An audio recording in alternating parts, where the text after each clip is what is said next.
Ok, chicos, ¿me escuchan todos? Ya creo que ya se conectaron casi todos, ¿no? ¿Sí Sí, me profesor. escuchan? Sí, Va que va. Sí, profe. Sí, Bueno, profe. va que va que va. Voy a plantear un poquito el asunto de lo que tenemos que ver como grupo. Les dejé de compartir, no se espanten. Déjenme ver si tengo el temario. Quiero que ustedes se vayan involucrando sobre el temario de conversión. Miren, ya lo vi, ya lo tengo aquí, se los muestro. ¿Cuál es el punto en el que estamos ahorita? Para que ustedes sepan. Estamos ahorita en la primera unidad, ya ven que vamos un poquito más despacito. Ya vimos fuentes de energía, generación, transporte y distribución, y fuentes de energía convencional y no convencionales, ¿no? Digamos, ya los papers fueron un poco eso, ¿no? Ya vimos fuentes de hidrógeno por algas, ya vimos energía nuclear, todos eso. Ahí está, están cumplidos el 1.1 y el 1.2 a cabalidad. Ahora, ¿cuál me falta? Me faltan los principios físico-químicos de la conversión de energía. Pero ¿cómo voy a ir? Voy a ir despacito en estos. O sea, esto yo no me los voy a echar así. Les voy a decir por qué no me los voy a echar de corridito. Porque son complicados. Entonces, hay una parte del temario que es la segunda. Están viendo mi pantalla, ¿verdad? ¿Sí lo ven? Sí, ¿verdad? Sí. Sí, profe. Bien, el termomecánico es el con el que todo mundo empieza cuando se hace curso de termodinámica. ¿Ustedes ya llevaron termodinámica o todavía no? ¿Sí? sí, profe. Sí. Ok. Entonces yo voy a darme un pasadito rápido por termomecánico, por la conversión de termomecánica, que es la de ahorita, y me voy a echar con la conversión química, ¿no? Que son esas dos para la próxima clase.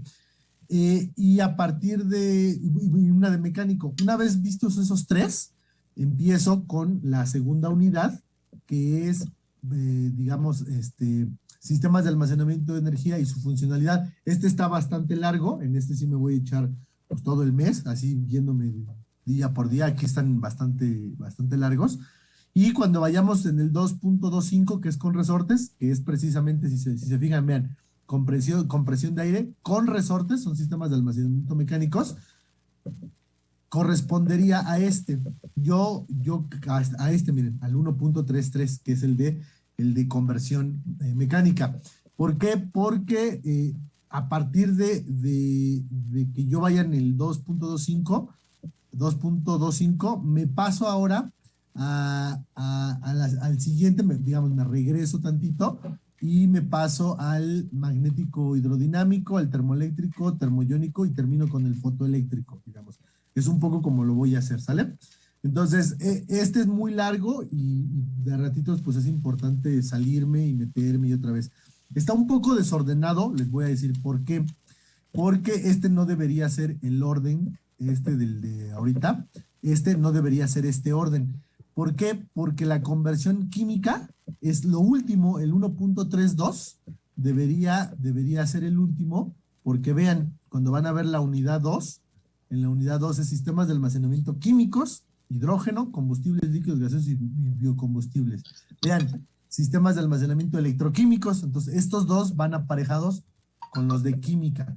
Estos de aquí van aparejados con los de mecánica y estos de aquí van con eléctrica. ¿Y qué me faltan? Sales fundidas y todo, pues sigue siendo un poco química, pero estanque solar y acumulador de vapor entrarían más en la categoría de termoeléctrico y termoiónico. Pero bueno, están un poquito desordenados. Están bien planteados, pero están un poquito desordenados.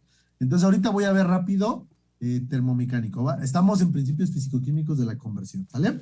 Nada más para que ustedes se vayan como adueñando del curso. Es muy bueno saberse ¿cómo se llama? El contenido, o sea, dominarlo, ¿va? Entonces, nunca lo olviden porque de verdad es importante. Bueno, ahí va. Entonces, déjenme les comparto ahora sí la siguiente. Compartir pantalla. Ahí está. Ahora sí, regreso ya, digamos, sabiendo esto, ustedes, voy con la equivalencia de calor-trabajo. Hay una especie como de, ¿cómo decirlo?, de desfasamiento de la ciencia y la tecnología en términos de calor y trabajo. Me explico mejor. Cuando estamos tratando de utilizar todo el calor y convertirlo en trabajo, digamos, idealmente eso es lo que queremos hacer, desde el punto de vista científico, estamos como en esa etapa, estamos queriendo los científicos transformar todo el calor en trabajo. Sin embargo, hay un desfasamiento, o desfasamiento, como lo quieran pronunciar, con respecto a la tecnología. Miren, ahí les va el ejemplo opuesto.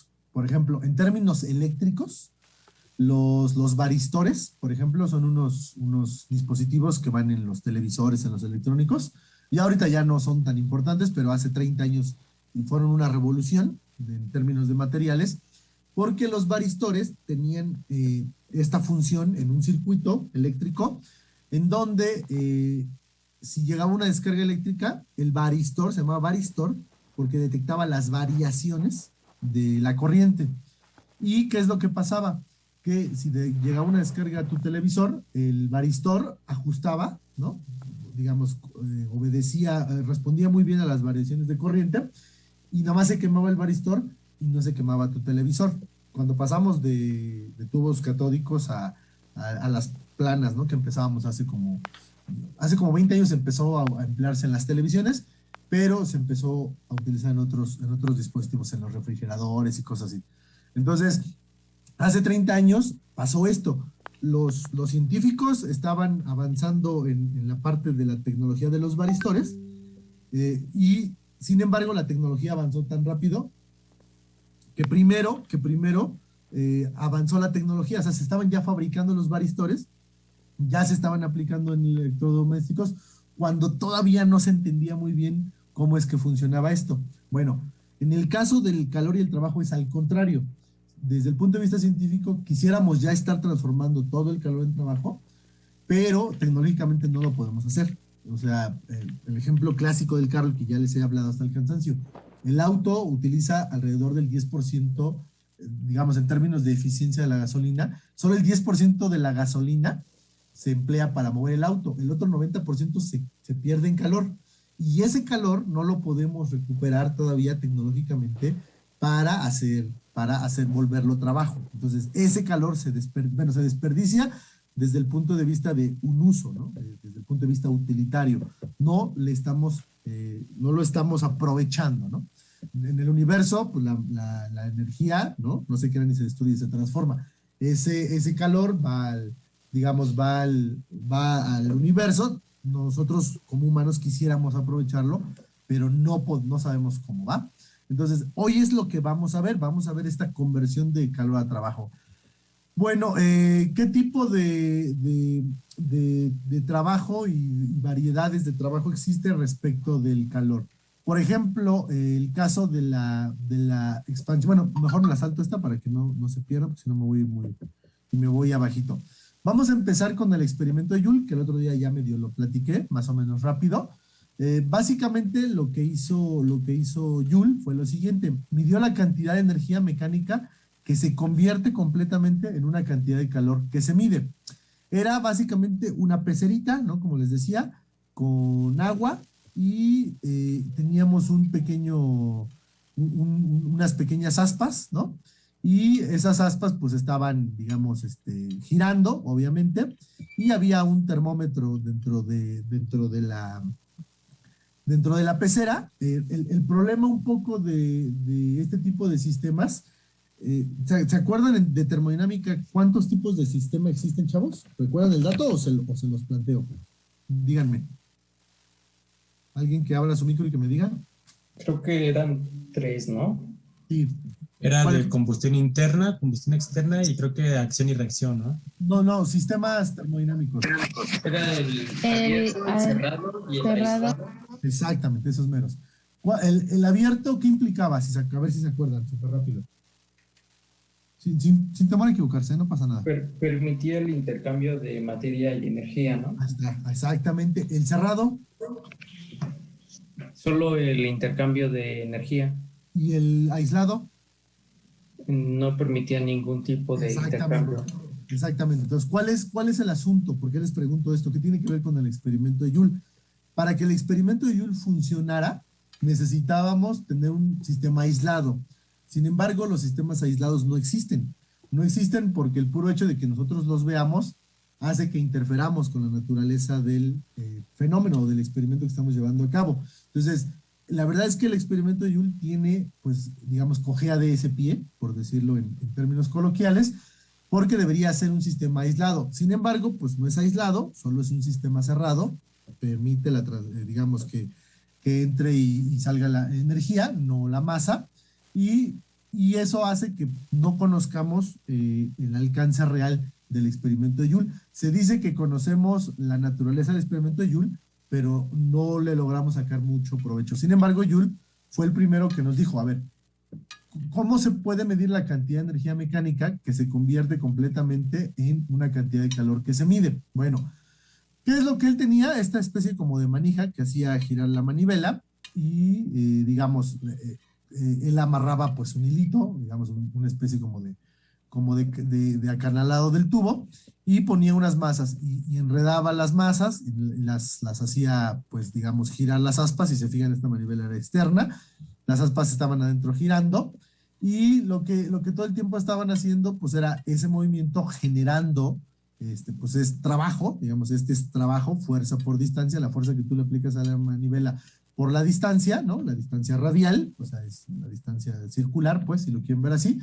¿Y qué es lo que genera? Pues ese trabajo genera dentro de esta pecera con agua, pues, digamos, permitía entender cómo ese trabajo se transformaba ¿qué? En calor. ¿Cómo medían ese calor? Pues en su momento Joule pues solo tenía como herramienta el termómetro. Cuando tú hacías ese movimiento con las aspas y con la manivela, lo que hacías es que el agua elevaba su temperatura, ¿no? Y lo que sabíamos es que el trabajo, o sea, el trabajo que le metíamos al sistema, se terminaba convirtiendo en calor. Y pues, ahora parece muy simple, ¿no? Pero en su momento, pues fue una revolución ese experimento, porque lo que nos dijo Joule es, toda la energía mecánica, todo el trabajo se puede convertir en calor. Y esperamos, y lo seguimos esperando, que todo ese calor en algún punto se pueda transformar en trabajo, o sea, que pueda hacer el sentido de ida y en el sentido inverso, o sea, de regreso, ¿no? Todo el trabajo en calor y todo el calor en trabajo.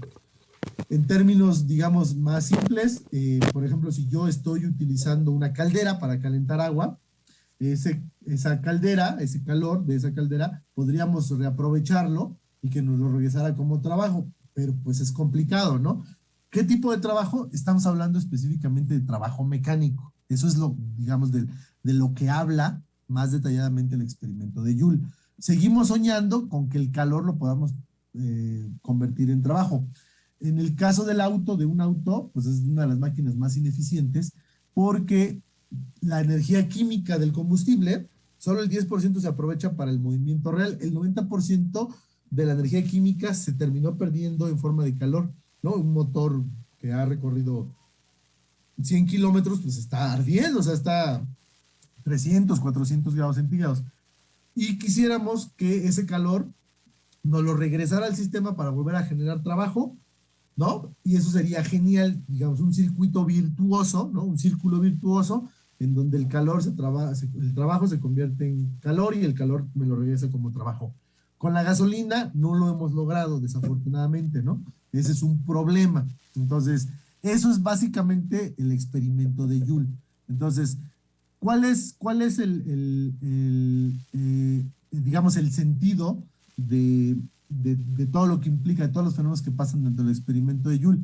Bueno, miren, si hablamos de pérdida de energía mecánica, es la masa de las pesitas, estas pesitas que están colgando, lo dejamos en esos términos, esas pesitas que suben y bajan, por la aceleración de la gravedad, ya saben, ¿no? Por la gravedad básicamente, y por la altura desde la que caen las pesas, ¿no? La altura, pues ya sabemos que es esta masa por gravedad por altura, pues se conoce como energía potencial, ¿no? Y si las pesitas se mueven hacia arriba y hacia abajo, entonces ya hay distancia, un medio de la masa por la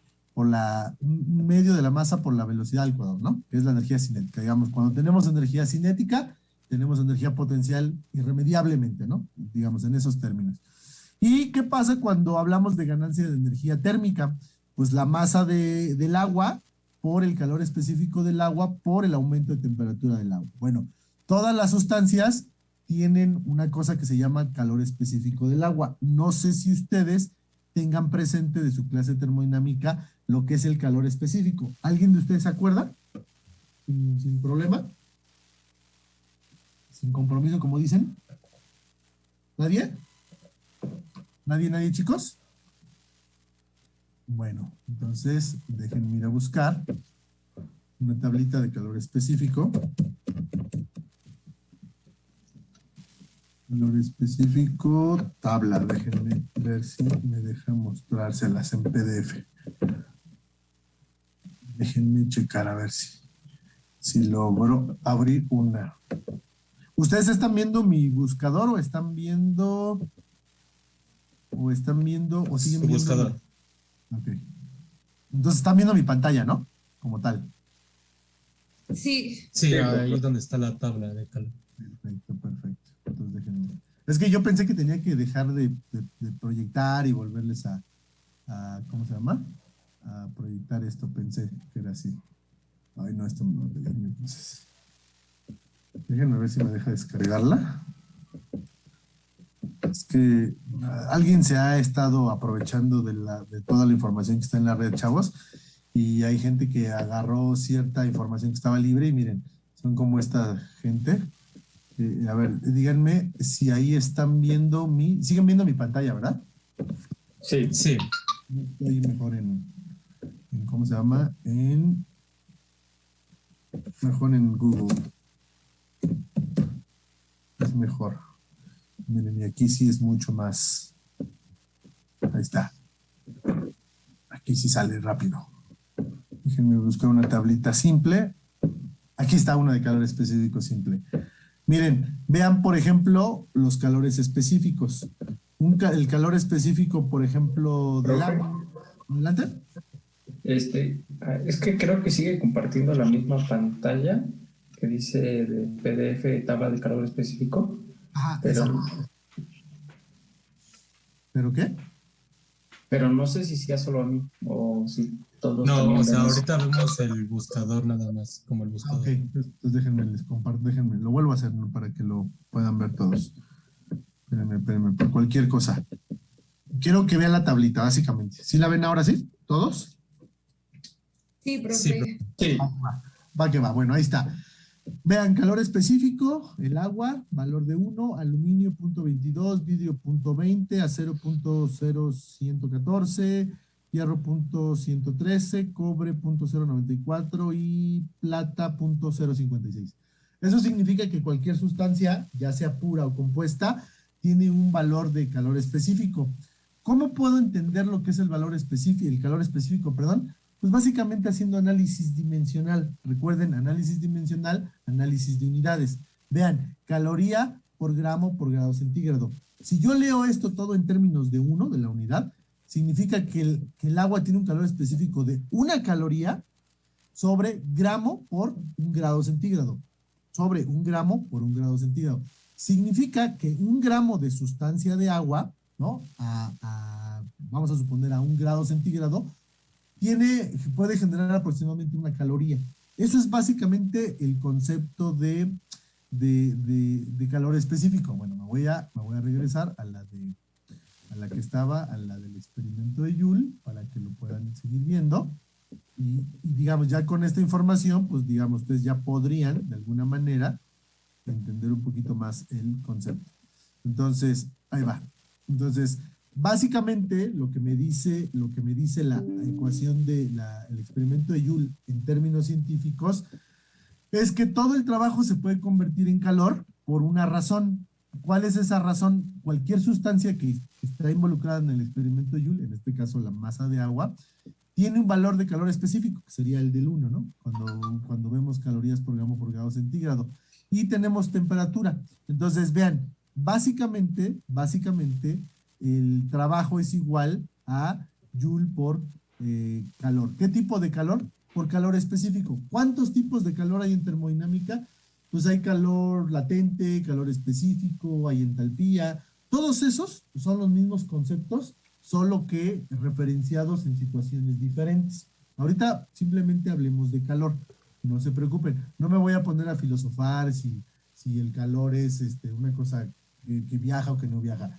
Véanlo de esta manera, muy simple. Yo tengo una barrita de acero de, no sé, de 5 metros, una barra de acero y tengo una barra de cerámica. Dos barras de cerámica que ambas tienen las mismas dimensiones, 5 metros de largo y un diámetro, no sé, de 10 centímetros cada uno. ¿Va? Yo agarro los extremos de las dos barras y les pongo un quemador, o sea, las caliento, pues les echo una flamita ahí, bastante buena. Y a las dos las caliento. Y les pido a la misma persona que se vaya al otro extremo de las barras y que las agarre, ¿sale? Y, ¿qué creen que va a pasar? ¿Qué va a pasar con la mano que está sujetando la barra de acero y qué va a pasar con la mano que está sujetando la barra de cerámica? La barra de acero, en la barra de acero el calor va a fluir, ¿no? La temperatura se va a transmitir, ¿no? Y la mano que está sosteniendo la barra de acero va a detectar esa energía, ¿no? Esa energía calorífica. En cambio, la barra de cerámica no, porque el cerámico es un mal aislante, es un buen aislante térmico. O sea, es un mal conductor térmico, pues. Entonces, este tipo de conceptos, chavos, digamos, pueden a veces ser un poco contraintuitivos en su cabeza, pues tengan abierto un poco el sentido de la percepción, pero básicamente lo que nos dice el experimento de Joule es, si yo puedo generar trabajo en un sistema, el sistema me lo puedo regresar como otra manifestación de energía, en este caso como calor. Entonces, la conversión entre la energía mecánica y la energía térmica permanecía constante, es decir, todo el calor Q se convierte en trabajo y viceversa, se supone. Bueno, hay una cosa en medio que hacía falta para ejecutar o llevar a cabo esta ecuación. Bueno, ¿qué era eso que faltaba? Pues una constante, vamos a dejarlo, ese factor que faltaba que asocia al calor con el trabajo. Y entonces, ahorita simplemente véanlo como esto. ¿Qué creen que es la J? 4.184 joules por caloría. ¿Qué creen que sea eso? ¿Quién me dice? Me dice que se me va a acabar la presentación en 7 minutos. ¿Quién me dice? ¿Qué dicen? ¿Alguien entiende lo que es esto? ¿Por qué no van a buscar rápido en su teléfono? No sé si lo tengan. No sé si estén en su compu. Y busquen 4.184 joules por caloría. Porfa, vayan y búsquenlo ahí en su teléfono. Y díganme. ¿Me escuchan, verdad? Sí, es una kilocaloría. ¿Qué es esa J de 4.184 joules por caloría? Pongan el valor así en la red, así en su buscador, y a ver qué les da. Es que para no estarme saliendo y metiendo, por eso se los pido que lo hagan. ¿Qué les aparece en internet cuando meten 4. ¿Una kilocaloría? ¿Una kilocaloría? ¿Qué más? ¿Quién más encuentra otra cosa?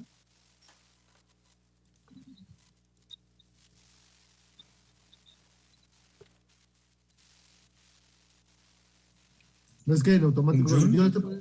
¿Un qué? Joule. Miren, joule y calorías, si se fijan, son unidades de calor. Bueno, voy a seguir y no los voy a confundir. Ahorita ustedes lo van a deducir. Bueno, esa cosa que faltaba, pues es esa J. Esa J, pues es una especie como de constante, que no nada más es una unidad de conversión. Lo que a ustedes les arroja el teléfono, pues es una unidad de conversión, porque puede ser, es tomada como una unidad de conversión, pero es más que eso. Bueno, seguimos. Entonces, ¿qué es lo que nos dice un poco, pues, Joule? Joule, además de decirnos que todo el calor se puede convertir en trabajo y todo el trabajo se puede convertir en calor, nos dice también, nos habla, por ejemplo, de la capacidad calorífica. De hecho, es él el primero que nos da indicios de lo que es la capacidad calorífica, que es básicamente esta capacidad que tiene cada sustancia de generar energía, ¿no? Digamos, de transmitir, mejor dicho, la energía, ¿no? El calor, pues sabemos por la ley cero de la termodinámica, ¿no? Equilibrio térmico, un cuerpo caliente al lado de un cuerpo menos caliente, pues el calor va a fluir del cuerpo más caliente al cuerpo menos caliente, ¿no? Yo no voy ahorita a filosofar sobre la diferencia con temperatura, yo creo que ustedes ya la entienden, entonces yo nada más me voy así, ¿no? Entonces, me voy a seguir un poquito adelante. ¿Qué fue lo que nos enseñó a hacer Joule? Nos enseñó una cosa que se llama calorimetría. ¿Ustedes alguna vez han visto lo que es un DTA, un TGA? ¿Les parece conocido el término? ¿Alguno de ustedes lo ha escuchado? DTA es un acrónimo: D mayúscula, T mayúsculo, T mayúscula, A minúscula, o T mayúscula, G mayúscula, A mayúscula. ¿Alguno de ustedes les suena eso? ¿No? No, profe. Vamos a poner DTA, TGA, y vamos a ponerla en imágenes. Ojalá me salga una. Aquí está. Aquí está. ¿Están viendo una gráfica en mi pantalla? ¿O no? No. Parto y me voy a mostrársela. Ahora sí, me quedan 4 minutos. Si se me corta, ya saben, me esperan 5 minutos en lo que se descarga, ¿vale? Ahora sí la ven, ¿verdad? Sí, profe. Bueno, Sí. vean, en el eje Y tenemos pérdida en peso, en el eje X tenemos temperatura, y del otro lado tenemos una cosa que se llama DTG, que puede ser calor. Entonces, tenemos dos tipos de gráficas: una gráfica en negro, vean mi cursor, esa es básicamente un TGA, y una gráfica con picos hacia abajo, que es un DTA. Los dos son técnicas calorimétricas, son técnicas que se utilizan a partir de calentar sustancia. El caso del TGA, uno mete 1 miligramo de sustancia en un vialecito de platino, y uno lo calienta, pues dependiendo mucho del tipo de sustancia. Vean, desde 200 hasta 1250 más o menos la calientan, en este caso la sustancia, y lo que ven es que conforme va aumentando la temperatura, vean el eje X, conforme va aumentando la temperatura hay pérdida de masa. Vean, pérdida de masa, del 100% de masa, llega a aproximadamente el 85%. Entonces, cuando yo caliento ese miligramo, no sé de qué material sea esto, lo calientan a 1200, conforme voy aumentando en temperatura, voy perdiendo la masa. Eso significa que algo le está pasando a esa sustancia cuando yo la estoy calentando a 1200. ¿Qué puede estar pasando? Imagínense que esa sustancia tenga atrapado agua, ¿no? Que sea un material higroscópico. Pues bueno, al calentarlo y al superar los 268 grados centígrados, es muy probable que toda el agua que estuviera cristalizada se ha ido. Vean, y entonces ahí tengo una pérdida de peso. Si yo sigo aumentando, hay otra pérdida de peso como a 600. A 600 prácticamente todo el material orgánico se va. Entonces se transforma en CO2. Entonces vean, las técnicas calorimétricas me permiten estudiar un poco lo que le pasa a la materia en presencia de temperatura. Lo puedo apoyar con una técnica que se llama DTA. Lo que hace el DTA es detectar estos picos, que básicamente cada uno de estos picos representa una reacción, algo que está sucediendo. Por ejemplo, algo sucedió a 87 grados centígrados, algo sucedió a 268, algo sucedió a 587 y algo sucedió a 1126. Yo casi les puedo asegurar que el pico de 268 es una reacción en donde se fue el agua que estaba cristalina, y a 587 se fue el último orgánico. 1126, pues no sé, porque no sé qué sea esa sustancia, y a 87 no sé qué. Pero lo que sí sé es que estas caídas están asociadas con estos picos. Entonces, estas caídas con estos picos me dan información de lo que está pasando con la sustancia cuando yo la estoy calentando. Eso es una técnica calorimétrica. Estas son dos técnicas calorimétricas que me permiten abundar. ¿Y a quién se lo debemos? ¿A quién le debemos este tipo de estudios de manera indirecta? A Joule. Porque Joule nos dijo, la calorimetría nos ayuda a entender cómo interactúa la materia con la energía. ¿Sale, chicos? Se me acaba el tiempo. Bueno, preguntas, si se me corta, guarden sus preguntas y me las mandan, o me las hacen ahorita en un ratito, ¿va? ¿Están de acuerdo? Sí, profesor. Sí, profesor. Ya se me va a acabar. Sale. Nos vemos en 10 minutos en lo que descargo la primera y empiezo la otra 4. Sí. ¿A qué hora se acaba nuestra clase? A las 5:30, ¿verdad? Sí. Sí. Nos vemos ahorita 4:50. Bye, Ok, bye. profesor. Sí, profesor.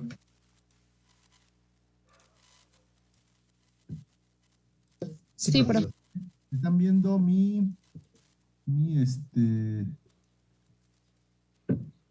pantalla, ¿verdad? Recording in progress. A ver salió. Ahí está. Ahora sí, ¿verdad? Sí. Va, que va. Sale, entonces sigo. Bueno, hace ratito, antes de irnos a los 10 minutos de descanso, les decía que si alguno de ustedes se acordaba de lo que era la capacidad calorífica. Bueno, ¿qué es en pocas palabras la capacidad calorífica? Este experimento ayuda, es un concepto bien simple, pero bueno, aquí lo pongo como ejemplo, lo ponen como ejemplo en esta presentación. Tienes un vaso Dewar, bueno, un vaso, los Dewar es una marca de contenedores que utilizamos básicamente para el hidrógeno, el nitrógeno líquido en los laboratorios de química. Y ya se quedó así, digamos, como Dewar, es como la llave esta Stilson, que era, o sea, se les decía así en alusión a la marca de la empresa que la producía. Aquí con el Dewar pasó más o menos lo mismo, pero el Dewar tiene una ventaja, este contenedor, que mantiene, por ejemplo, el nitrógeno líquido a menos 175. Es un sistema muy cercano a un sistema, pues, aislado, lo más cercano que se pueda, en el sentido de que se transfiere muy poca energía. Por ejemplo, en el ambiente, en la Ciudad de México, 25 grados centígrados, ¿no? Promedio. Y imagínense dentro del Dewar, menos 170, ¿no? La ley cero de termodinámica me diría que debería haber un equilibrio entre ambos sistemas y después de un corto tiempo deberían igualarse las temperaturas, ¿no? Tanto de los menos 170 a los 25, buscarían un equilibrio, que pues sería, no sé, de menos 145, una cosa por el estilo, o menos, ¿no? O sea, a lo mejor 120 y cosas así. Bueno, pero el Dewar, pues sí no permite eso, o sea, el Dewar sí mantiene bastante bien la temperatura interna.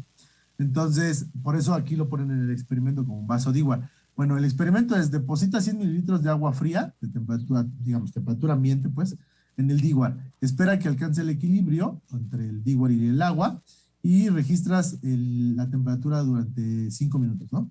Luego, por otro lado, calientas 400 mililitros de agua hasta que se alcance su temperatura de ebullición. Y luego lo que haces es que tomas 100 mililitros de esos 400, de esos 400 es agua que estaba caliente, estaba ebulliendo, y registra su temperatura, ¿no? Será por ahí de los 100 grados centígrados. Y en el 4 añades esos 100 mililitros de agua caliente dentro del Dewar, ¿no? Y registras el tiempo de mezclado, que puede llevar no sé cuántos segundos. Y después registras la temperatura de la mezcla durante 5 minutos. Bueno, ¿cómo se le llama a esa capacidad que tiene el Dewar de mantener cierta temperatura dentro? Bueno, a esa capacidad que tiene el Dewar se le conoce como capacidad calorífica, ¿no? Aquí le pusieron capacidad térmica del vaso Dewar, pero no es lo mismo que esté destapado, que esté tapado, etcétera, etcétera. Son unas tapitas que sellan muy bien.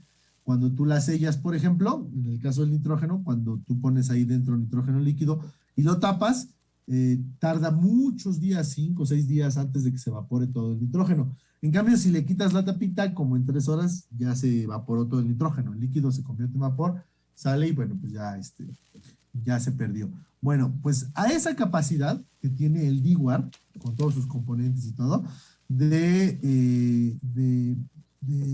absorber eso, o ceder calor, o de bajar, o de aumentar la temperatura, pues no es otra cosa más que capacidad calorífica. Es la capacidad que tiene el Dewar de mantener la temperatura. Pues todas las sustancias, absolutamente todas las sustancias tienen esa capacidad. El agua, el aceite, algún alcohol, ¿no? La gasolina, tienen esa capacidad calorífica. No es otra cosa más que la capacidad que tienen de absorber o de ceder calor. Eso es básicamente, por eso les mostré hace ratito la tabla de capacidad calorífica. Bueno, y eso como para qué me sirve, o bueno, pues eso me sirve porque si yo quiero empezar a jugar con calores, por ejemplo, en un sistema, como en el sistema del experimento de Joule, yo puedo hacer una especie como de sistema de ecuaciones, o una ecuación, mejor dicho, que me permita saber cuánto calor se ganó en un sistema o cuánto calor se cedió de un sistema. Cuando el calor es ganado, o sea, entra a un sistema, por convención, en matemática, se le pone signo positivo. Y cuando el calor es cedido, o sea, cuando se sale del sistema, tiene signo negativo. Esa es una cosa en todo el mundo, así que todo el mundo lo entiende. Entonces, vean un ejemplo de la determinación de la constante de calor. Vean, yo tengo un cierto calor que tiene el agua fría, ¿no? Y le sumo el calor del calorímetro y me dice en un sistema que si yo lo calentara, si el resultado fuera agua caliente, pues yo tendría un signo negativo, digamos, en términos así muy simples.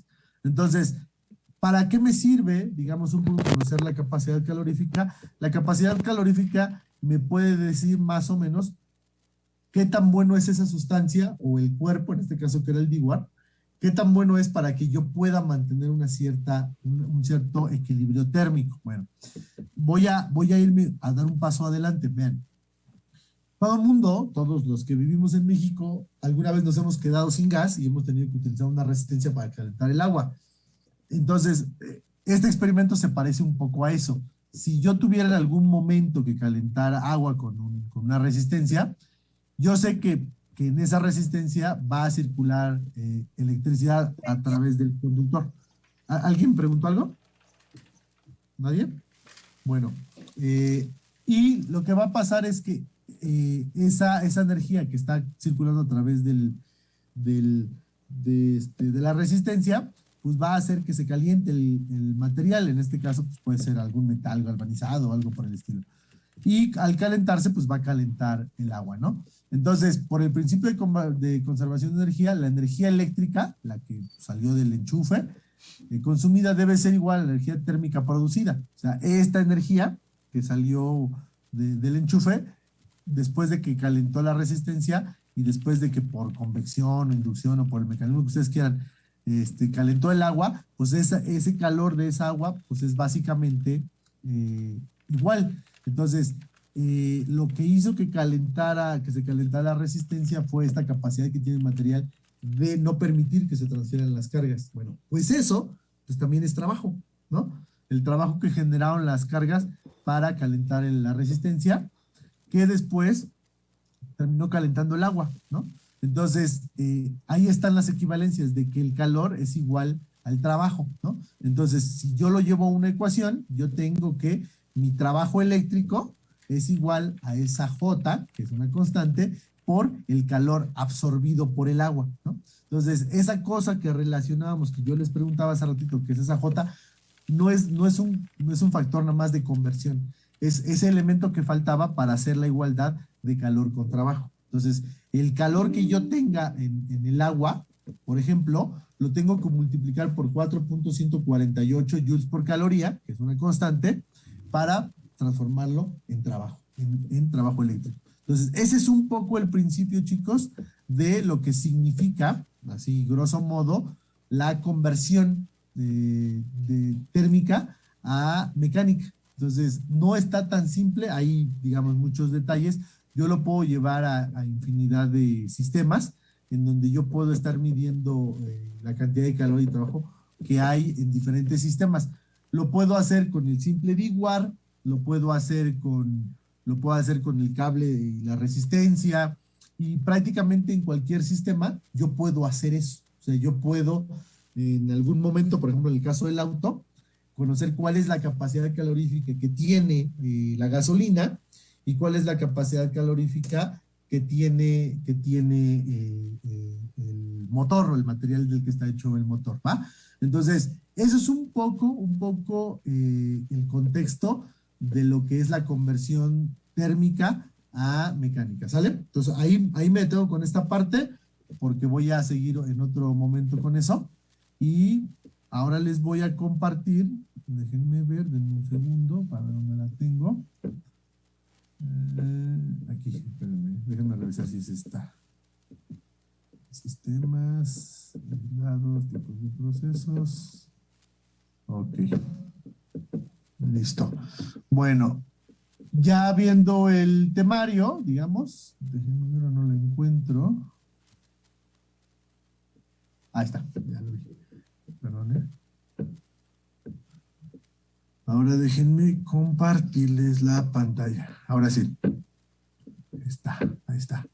Ahí lo que ustedes van a ver, díganme si lo ven, confirmen. Son 3 preguntas en rojo, lo ven, ¿verdad? Sí, Sí, profe. Ok, Sí. ahí están las preguntas del millón. ¿Podemos convertir todo el trabajo en calor? ¿No? Y la siguiente pregunta es ¿cuánto?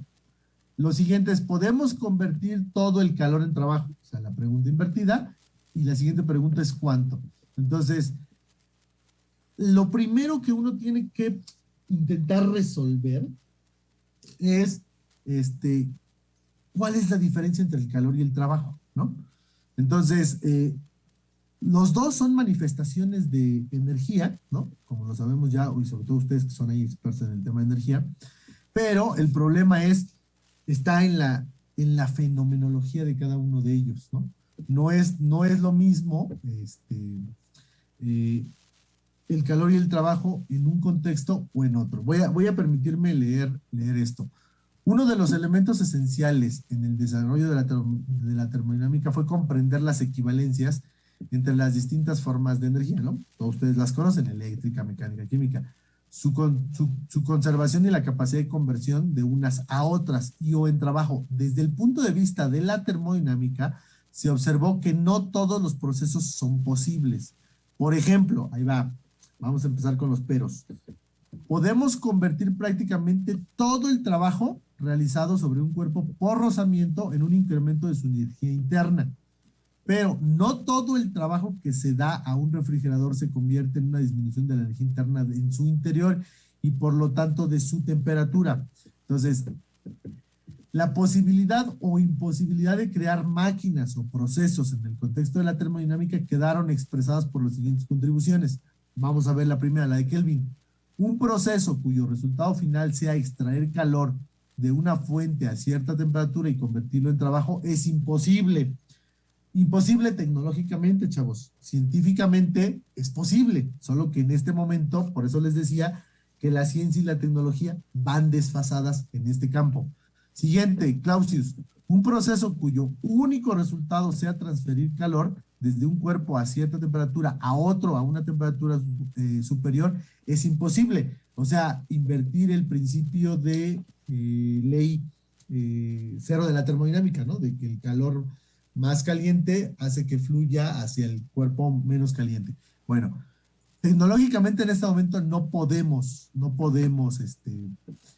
superar esas barreras, estas 2 barreras. Parcialmente la primera, la de Kelvin. Vean, aunque parezca extraño, en este momento las frases de Kelvin y Clausius son 2 formas equivalentes de expresar lo que ya sabemos, que todos los procesos espontáneos incrementan la entropía y los que la decrementan. Bueno, ahí va, porque esto no lo he visto. Voy a presentarles la próxima clase, que será la del... El lunes hay puente en el poli, ¿verdad, chavos? Recuérdenme. Sí, profe. Ok, entonces nos estaríamos viendo el miércoles. Pero ahí les va, aprovechando, porque se me está ocurriendo, bueno, me estoy acordando. El miércoles la clase es de 2:30 a 4, no tengo problema. Pero ahí les va, chavos. El próximo jueves me salgo de la ciudad y estaré llegando un poquito tarde a donde voy, a mi destino. Entonces, la clase es de 4 a 5:30.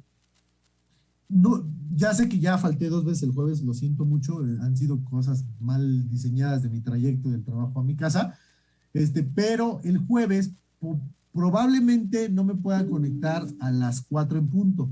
Le mando mensajito y aquí le aviso, pero sí me conecto, aunque sea, no sé, 4:45 me conecto, entonces no sean malitos, aguántenme ese día. Porque esto es importante hacerlo, ¿va? Entonces el jueves, ahí tal vez un poquito pasadito de la hora, me conecto. El miércoles les quería proponer, no sé qué tanto sea factible para ustedes, empezar media hora antes. La clase está marcada de 2:30 a 4. Empezar a las 2. ¿No tienen algo antes de las 2? ¿Antes de las 2:30? ¿Tienen otra clase? No, profe. ¿No? Nada más lo haría por 2 semanas, o sea, nada más 2 miércoles, empezar media hora antes, porque el proceso es largo y no está tan sencillo de explicar, ¿sale? ¿Profe no Entonces, dijo que era jueves? El jueves a lo mejor empiezo un poquito tarde Ok. de los miércoles. Sería este miércoles que viene y el siguiente empezar en lugar de 2:30 a empezar a las 2. ¿Estoy en lo correcto? A ver, no sean malos, estoy dudando del horario. Díganme si el miércoles empezamos a las 2, porfa, chéquenlo. Déjenme abrir el mensaje de Carla. Denme un segundito. Creo que sí es así. Sí, los miércoles estoy marcado de 2:30 a 4. Solo les pediría que los dos siguientes miércoles empezáramos un poquito antes de las 2:30, 2:10, no importa, 2:15. ¿Está bien? ¿Sí me apoyan en eso? Sí, profe. Sí, profe. Bueno, sale, entonces ya ahí me detengo. ¿Por qué tengo que explicar esto? Les tengo que dar una clase de lo que es entalpía, de lo que es entalpía de reacción, de lo que es calor específico, de lo que es calor latente. Me lleva unos minutos, pero bueno, esto es más o menos. Bueno, todo esto que les acabo de decir tiene un objetivo. ¿Ese objetivo cuál es? Pues es simplemente que ustedes entiendan de qué va la conversión de energía, ¿va? Déjenme abrirles mi presentación, la que sigue. Porque si no, no acabo. Denme un segundito, porque ya la perdí. Aquí está. Denme un segundito, porque ya no la encuentro. Ya la tenía abierta, pero la cerré. Bueno, vamos a seguir. Bueno, esto es solo el contexto para darle a lo que sigue, que es la unidad 2. La unidad 2, como ya les enseñé, sería la parte de... Aquí está, ya le encontré. Así estaba bien. Ok. Ahora sí les comparto. Perdón. Listo. Bueno, ahora sí, vamos a empezar, digamos, un poquito más en forma con la unidad 2, que es donde ya deberíamos estar desde la semana pasada. Entonces, miren, está muy larga mi presentación, de verdad, muy, muy larga. Sí están viendo un PowerPoint, ¿verdad? Sí, profe. Sí, profe. Pero no sé por qué no me deja avanzar. A ver, denme un segundo. Me la cerró, no puede ser.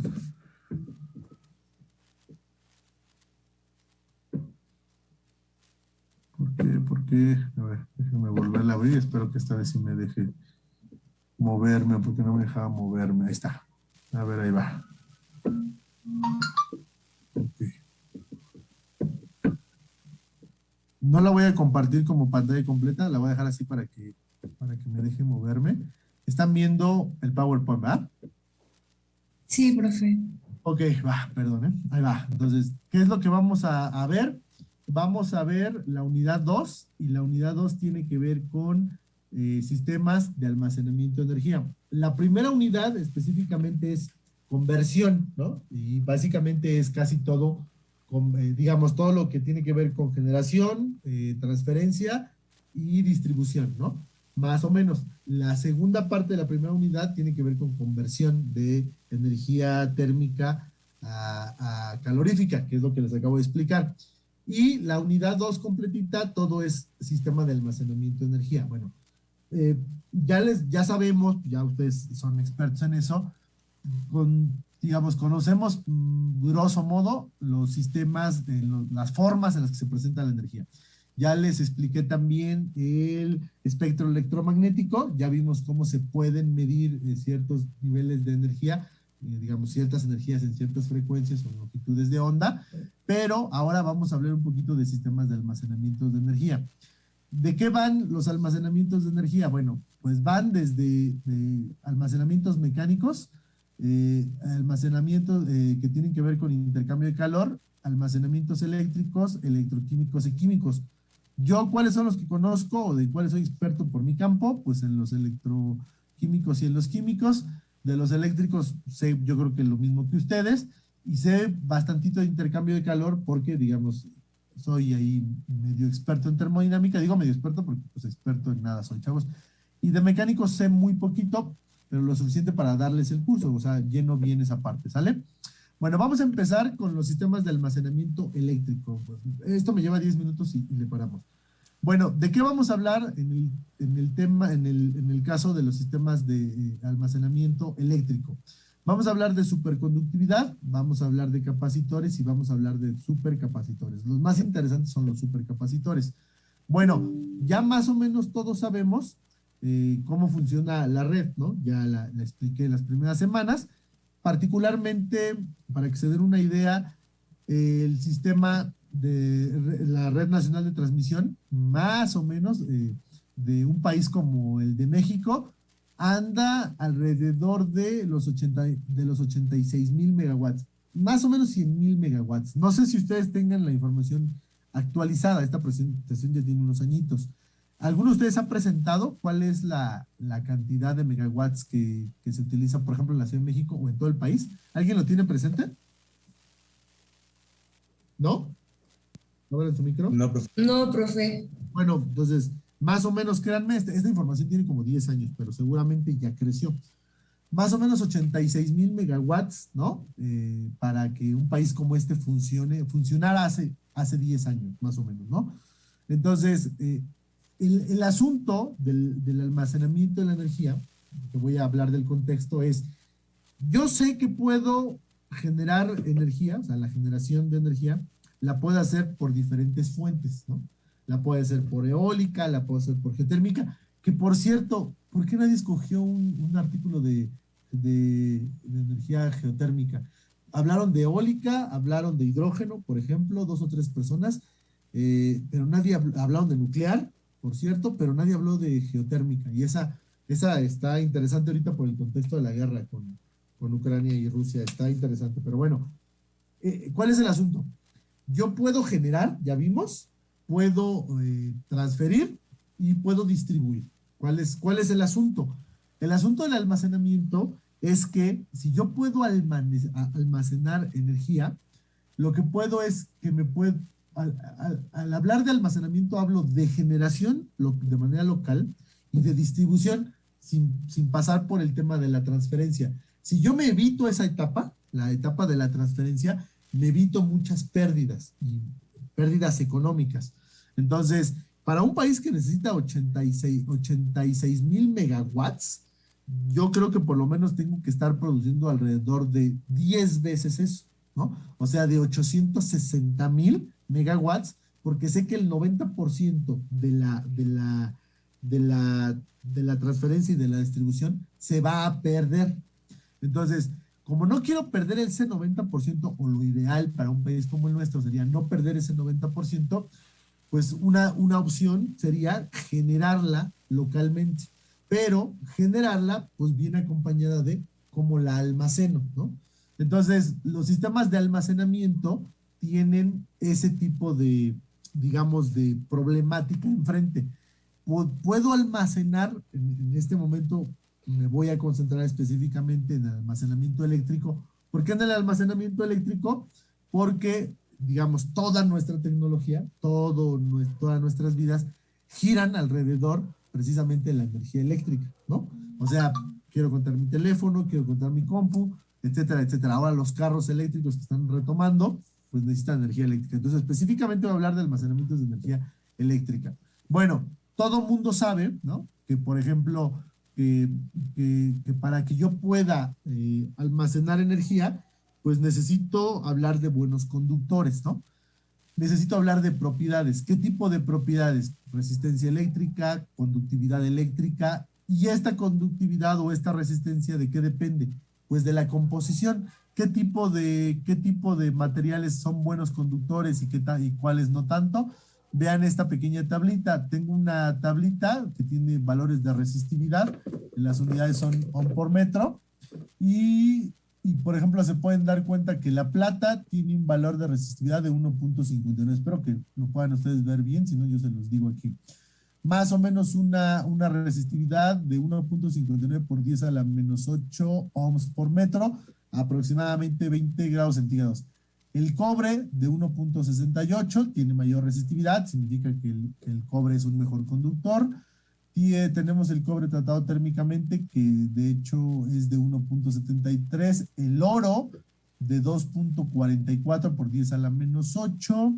el aluminio de 2.82, el calcio 3.36, el tungsteno 5.60, son bastante resistivos, el níquel más o menos 6.99, y si me voy más arriba, pues vean, el hierro 1 por 10 a la menos 7, bastante más resistivo que todos los demás. Déjenme irme hasta abajo. El acero inoxidable, el último, el de la fila, el acero inoxidable, bastante resistividad, 6.9 por 10 a la menos 7. Digamos, tenemos, digamos, con la pura naturaleza de un material, la capacidad de tener mayor conductividad o mayor resistividad, cual sea el caso. Bueno, pues ¿de qué depende? Pues depende de en qué parte de la tabla periódica estén colocados esos materiales, ¿no? La parte azul, pues es la de los metales, digamos, buenos conductores. La parte que aquí es como, yo la veo como café, es de no metales, y la parte de la escalerita esta en verde, que es la de los semiconductores, ¿no? Entonces yo de entrada, como usuario, pues puedo pensar en que puedo agarrar algún material de los metales que me pueda servir como un buen conductor eléctrico, ¿no? Entonces, pero sabemos que no solo se trata de material per se, sabemos que podemos modificar, por ejemplo, en este caso, en el caso de la conductividad, podemos modificar la configuración electrónica de un elemento.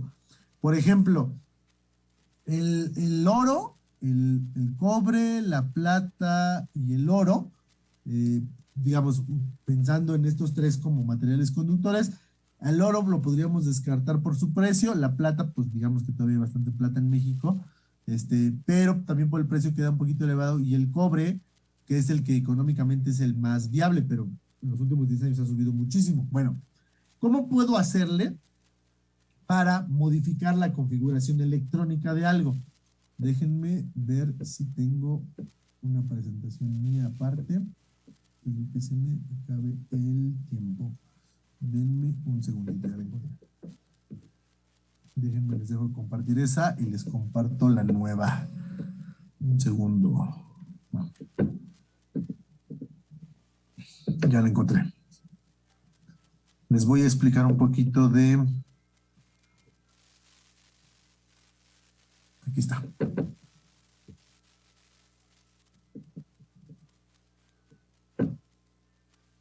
Listo.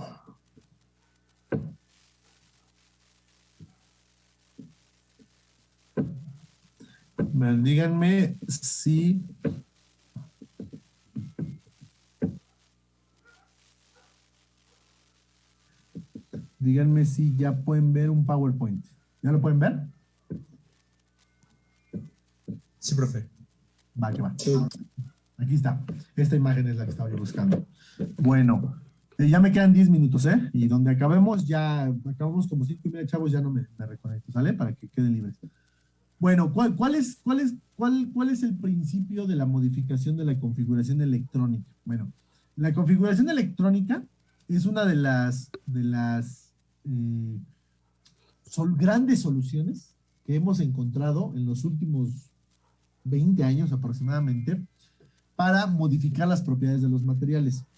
Si, por ejemplo, hablamos de conductividad eléctrica, podemos cambiar la conductividad eléctrica del cobre modificando su configuración electrónica. Ustedes llevaron química y creo que entienden bien lo que es la configuración electrónica, ¿no? La configuración electrónica es saber cuántos electrones tiene el elemento, ¿no? Cuántos espines tiene, ¿no? Cuántos niveles energéticos tiene y cuántos subniveles energéticos tiene. Eso es configuración electrónica. La configuración electrónica me da información química, me da información de en qué posición debe estar o aquel otro elemento en la tabla periódica. Bueno, ahí va un ejemplo. ¿Qué es lo que ha pasado en los últimos 20 años más o menos? Si tú quieres cambiar o modificar las propiedades de los materiales, tienes más o menos, resumido, 3 caminos.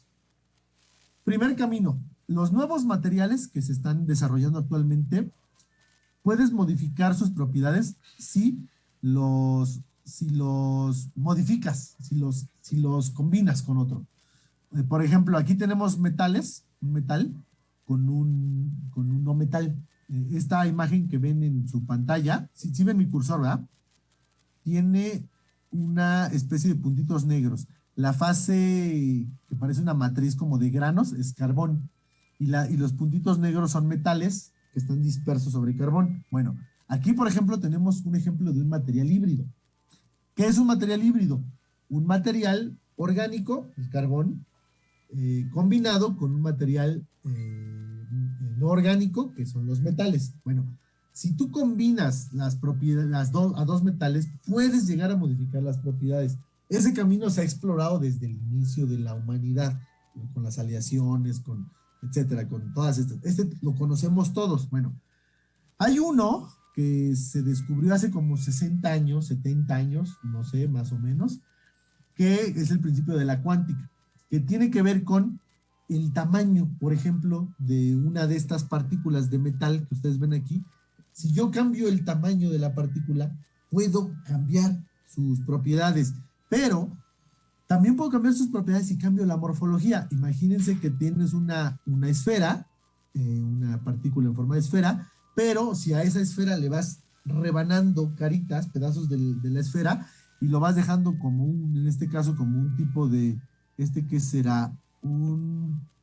Son 4 lados, digamos, este es un poliedro, no sé bien cómo se llama esta figura, porque vean, tiene 1, 2, 3, 4, 5, 6 rombos, y tiene 1, 2, 3, 4, y tiene 8 hexágonos. ¿Quién sabe cómo se llama? Es un poliedro, o sea, una figura geométrica de muchas caras. Bueno, si tú cambias la geometría o la forma de las partículas, también puedes cambiar las propiedades. Se viene explorando desde hace 50, 60 años.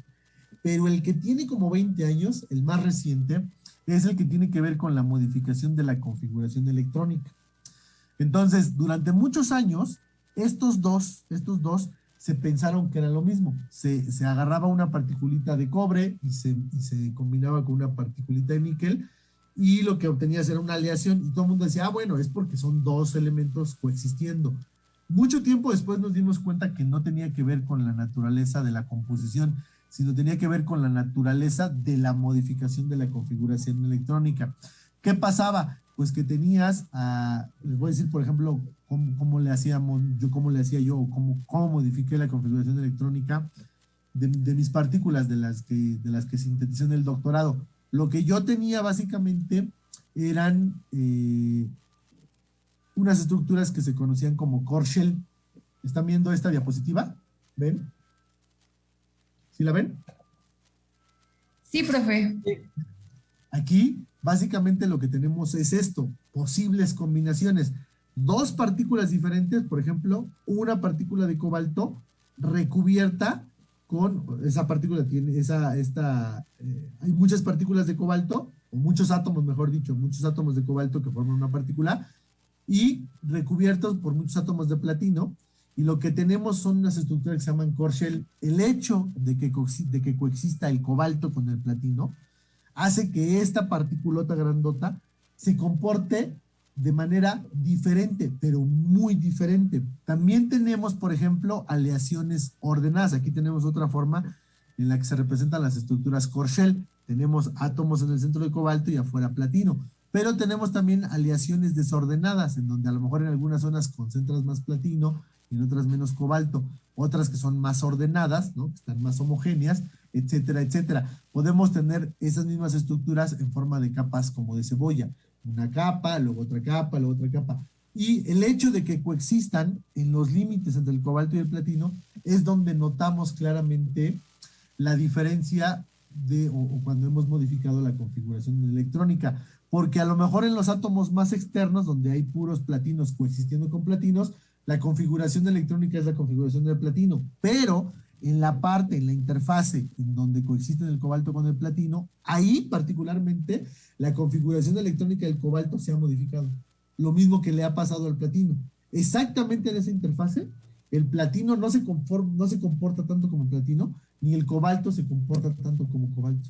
Entonces, nosotros al principio, hace 100 años como humanidad, se lo atribuíamos a la combinación de elementos, pensábamos que era un efecto composicional. Mucho tiempo después entendimos que es más bien una cuestión de configuración electrónica. El hecho de que coexistan tan cerquita los átomos de cobalto con platino hace que se modifique la configuración electrónica, ¿vale? Entonces, ese es un poco el meollo del asunto de lo que estaba hablando. Déjenme compartirles la de hace ratito, porque si no, se me pasa el tiempo. Bueno, creo que ahí está. Bueno, pues se me va a acabar el tiempo, chicos, se me va a acabar el tiempo. Un último comentario antes de irnos. Bueno, eso, digamos, haciendo el resumen, tiene que ver con la configuración electrónica. Si modificamos la configuración electrónica, podemos obtener, pues, nuevas propiedades, ¿sale? Entonces, ¿qué es lo que me interesa? Pues me interesa entender que, por ejemplo, si yo tengo cobre neutro, cobre metálico, y yo le quito un electrón, ¿no? Este cobre pierde un electrón, ahora tengo un cobre ionizado, tengo un ion de cobre, y que ese ion de cobre se comporta de otra manera. Eso es básicamente un cambio en configuración electrónica. Sigue siendo el mismo elemento, pero el hecho de que esté neutro o el hecho de que haya perdido un electrón hace que se comporte diferente. Pasa mucho, por ejemplo, con el cianuro de hierro. El cianuro de hierro, hay cianuro férrico y cianuro ferroso. Uno es venenoso y el otro no.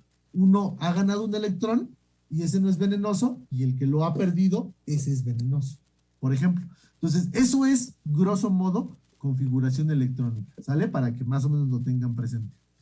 Después, tenemos otro efecto sobre, en este caso, si pensamos en las propiedades eléctricas de algún material, está el asunto de la estructura cristalina. La estructura cristalina per se también le modifica las propiedades a un material. Entonces, ya sea que yo vaya a modificar la estructura cristalina del material o que vaya a modificar la configuración electrónica, yo puedo obtener nuevas propiedades. Entonces, ese es un poco el meollo del asunto. Bueno, si yo logro hacer una de las dos, o sea, puedo modificar la estructura cristalina o puedo modificar la configuración electrónica, yo lo que puedo modificar son propiedades como la conductividad. Puedo volver a un material superconductor, chavos. ¿Vale? Se me acaba el tiempo, chicos. Me dice que se va a acabar mi presentación. La dejo ahí, porque no he comido, me estoy muriendo de hambre. Y continuamos el próximo viernes. ¿Sale, chicos? Sí, profesor. Sí, profe. Que pasen por la tarde. Hasta luego. Gracias, profe. Hasta luego. Hasta luego. Igualmente.